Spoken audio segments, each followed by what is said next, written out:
I am Bob McGee, and I am in my Father's house, and it is Sunday afternoon, and I am looking at the kingdom of God and God's plan. Would you like to know what God's plan is? You can find out what God's plan is because He has pretty much made it clear. He has made it clear, and He will continue to make it clear. So in Matthew, there are words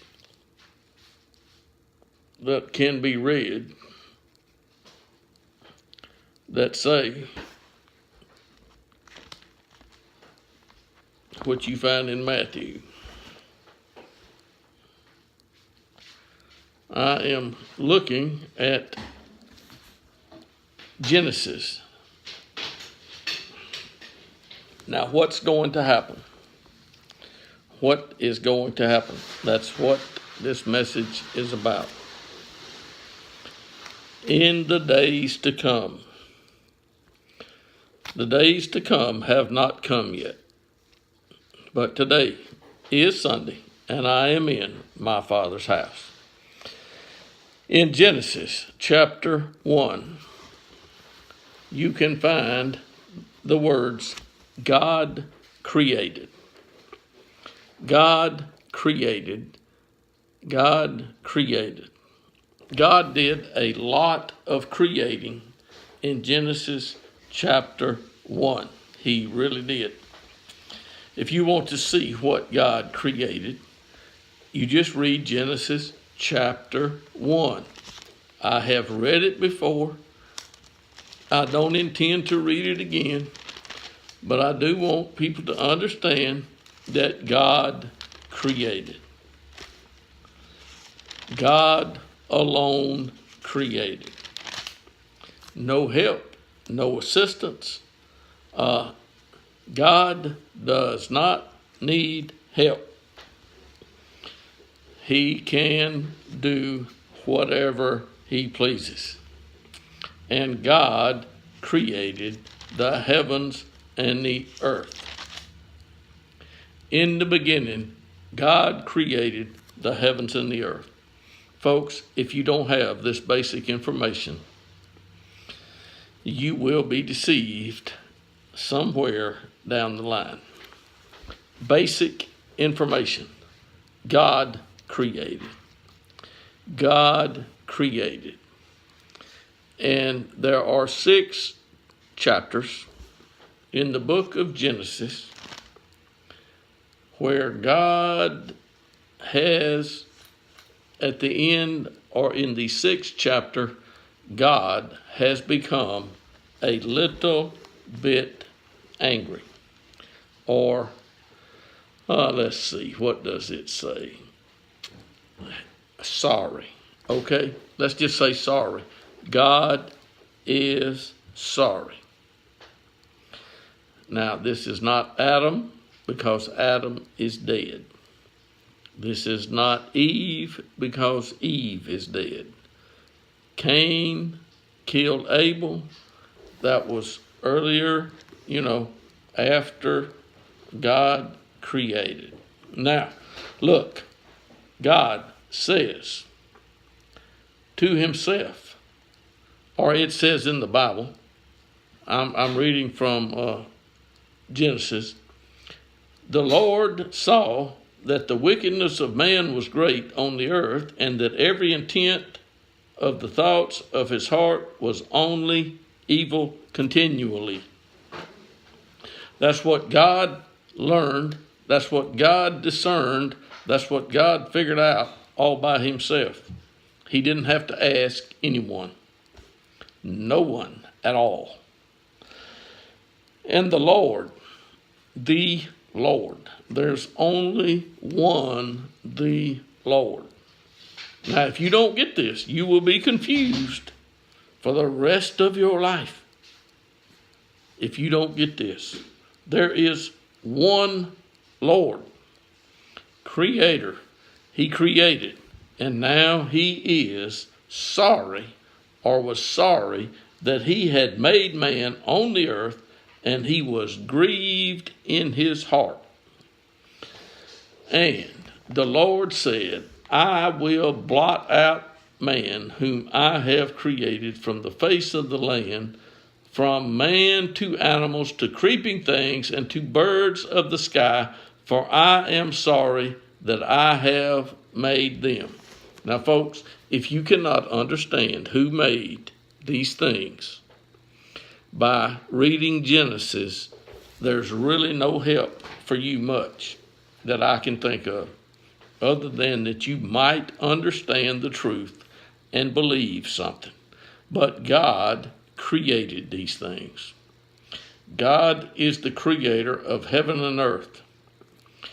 In Matthew, there are words by a man whose name was Jesus Christ, or Jesus. His name was not Jesus Christ. That was not his name. His name was Jesus. He was the Son of God. He was the Son of Mary. He was the Messiah. And Jesus is giving instructions to certain men who have been chosen, and they are his disciples, and he is speaking to them, and he addresses them and teaches them to pray, saying, Our Father who is in heaven, hallowed be thy name. Those are words you can find Jesus instructing his disciples in Matthew. Now, there is one God, the Creator. There's one God, the Creator. So don't get the idea that there's two or three. There's only one God, the Creator. And this is the God that has decided to do what? I will blot out man whom I have created from the face of the land. There's no land anywhere else that I know of than earth.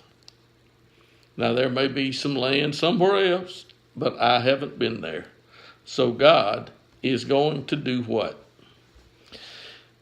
It says Noah found favor with God, and God blessed Noah over in chapter 9 of Genesis. That's what happened. Now, I want to think about today what God said about something else. God said that somebody was stupid and senseless. Stupid and senseless. Now, you won't find that in the King James Bible. You won't find it in there. It's not in the King James. Stupid and senseless are not words found in the King James Bible, but they are found in the New American Standard, and that happens to be what I have. The stupid and the senseless, as in Psalms 49:10, the stupid and senseless. Yep.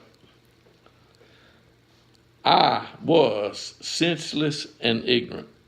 I was, but I'm not anymore. A senseless man has no knowledge. There was a time I had no knowledge. Pay heed, you senseless among the people. That's Psalms 94:8. Yep, that's what God said. Pay heed, you senseless among the people. Yep. You can find in Proverbs, whoever loves discipline loves knowledge. He who hates reproof is stupid. Proverbs 30 verse 2, surely I am more stupid than any man, and I do not have the understanding of a man. That's not the place you want to be.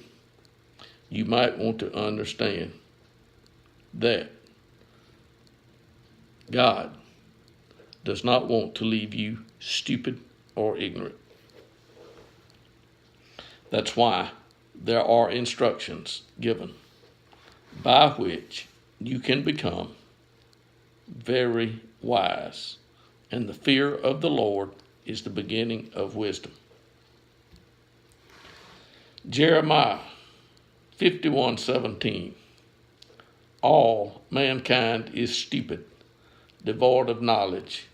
Every goldsmith is put to shame by his idols. There is no breath in them. Folks, there is no hope in lies.